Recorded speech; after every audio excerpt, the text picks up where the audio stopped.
Greetings. Today I want to elaborate on a perhaps controversial topic, but I think it is needed because a lot of people ask this to themselves and to me, and that is, should you become a Catholic? Should you become a Christian?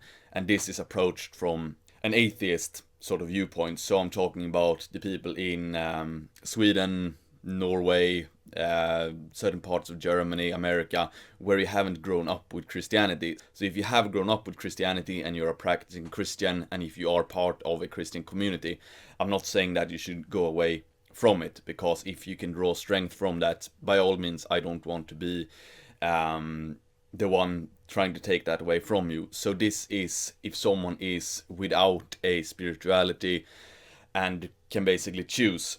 So I'm not counter-signaling Christianity for those who are already Christian. I am just saying this is my advice if you don't have any spirituality at the moment, but you want to. So if you're thinking about converting to Catholicism, this is just a little heads up for you. Now, first and foremost, I'm the first one to recognize, correctly identify the fact that Catholicism and Christianity, even Orthodox Christianity, extremely attractive, extremely glorious aesthetics and everything like that. It is very attractive in that sort of way. But, and this is a big however that we need to discuss, it is not congruent with a lot of the soul of our people. And I speak as a Norseman, and this obviously applies for many other Europeans as well. If you look in the Bible, and I've done this over the last year because I've obviously been interested in it, so I don't recommend things to people without knowing what I'm talking about. So looking a bit in the Bible, breaks my heart to say it, but it's all about Israel. It's all about Jews. It's all about a completely different geography than our own, and it's so hard for me to relate to it. So my perspective was an atheist / pagan looking into Catholicism because I wanted to know more about it, but it is so foreign, at least for me, that I can't endorse it for anyone who is in my situation. And I'm saying this because if there is a choice between paganism, for example, or Catholicism, or being an Orthodox in Sweden, I don't view it as reasonable to go with the Catholic path. And this becomes quite clear when you look deeper into it. So it looks beautiful on the outside. If you get a closer look at it, not something I can endorse. It pains me to say this. I didn't really want to do it either because I don't want any infighting either. But if we have the possibility to revive Europe, revive Sweden, for example, in a spiritual sense, the Catholic Church is not what you're looking for. I'm sorry to say this, but paganism is much more in tune with our nature. Can take such a thing as how you view time. The Norse mythology way of viewing time is cycles, which aligns perfectly well with how nature works here. You know, the year goes in cycles, whereas in the desert, it's just an endless time that goes forward. Same Christianity has that sort of view, that time is just one stretch, whereas the Norse interpretation of time is going in cycles, which makes more sense and brings more harmony to my soul, at least. And then it's a case of being subservient to a deity. It speaks more to my soul as a Faustian man to adhere to the principles of the Norse gods than it is to submit to a god that originally is from the Middle East. That's just how it is. I don't want to submit to the Christian God. I don't want to embrace the teachings of Christianity. I don't like the Bible. I don't think the Bible is a good book. So there it is. That's my thoughts on if you should become a Christian or not. Now, keep in mind, I still have great historic respect for Christianity. For a lot of different reasons, but that doesn't mean that I want Christianity going forward. So the same thing, I can have a deep historic respect for the Swedish soldiers who fought against Russians, Poles and Germans. Now obviously Poland is our greatest ally in this day and age, but I still respect our Swedish soldiers who fought against these other Europeans, but that doesn't mean that I want that going forward. Same thing with Christianity. It's played a good role in European history to a certain extent, but going forward in Sweden at least, I don't want it to be Christian, because the fundament of it is flawed. And I say that because the reading a bit in the Bible is incongruent with at least my worldview.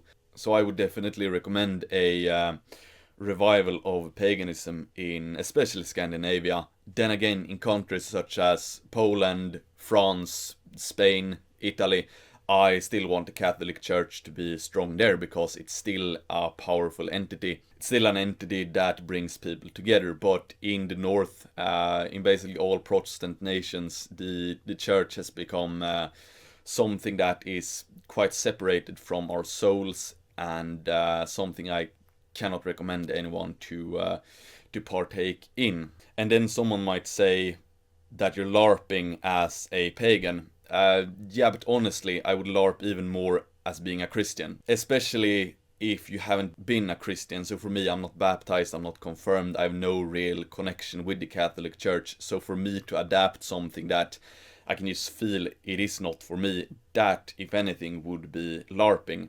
And also, like, if you are interested in Catholicism, don't take my word for it. Investigate for yourself and ask yourself, is this the right path for me? Is this the sort of spirituality I want to adhere to? And I think at least that for many people for many high thumos guys like me from Scandinavia especially, I would say that I don't think you will feel at home there.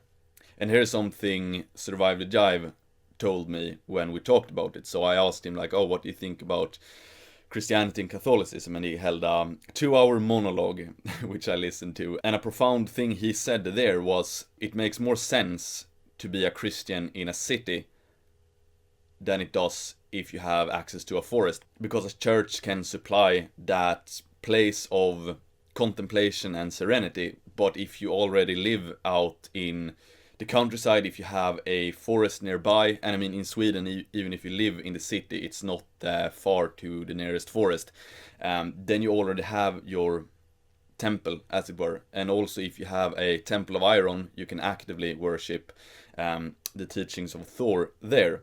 And I'm obviously not saying that Christians shouldn't also pray in the Temple of Iron. Ultimately, the spiritual struggle is secondary to the metapolitical and the cultural struggle. So that's also why I hesitate to make this video, because I don't want to have any infighting between pagans and Christians, because I think that's unnecessary when we have a lot of bigger fish to fry. But I'm just saying that for a pagan, the forest is a more suitable temple than a church. And I say this as someone who absolutely loves churches. I absolutely do. So take it for what it is. So lastly, yet again, this video was for the people who are looking into a spirituality and they haven't already been into it. So if you are from Poland, if you are from France, if you are from certain parts of Germany, I am absolutely not saying that you should renounce Catholicism, but this is for the guys who, they don't have a spirituality. And I can just say that if you're interested in Christianity, look into the teachings of it, read the Bible, and see, is this the religion for me? Is this the spirituality for me? Is the Holy Land in the Middle East, or is it in Europe? I know full well that the Holy Land for me, at least, is Sweden in May. No more beautiful place to be. So that's my take on the situation. The way you view the gods, more in tune with our nature as well. Reincarnation, you're being your ancestors and you're becoming your offspring, your children as well. More reasonable, more scientific than believing in heaven or hell. I can't believe in heaven or hell. I believe that your immortality is in your genes, in your genetics, and you achieve immortality via your children, and your ancestors are to a certain extent you. So that's two completely different views on life as well, and I adhere to the, in my view at least, more scientific way. So, rambling over, I hope that brought some perspective to you. XOXO, boom.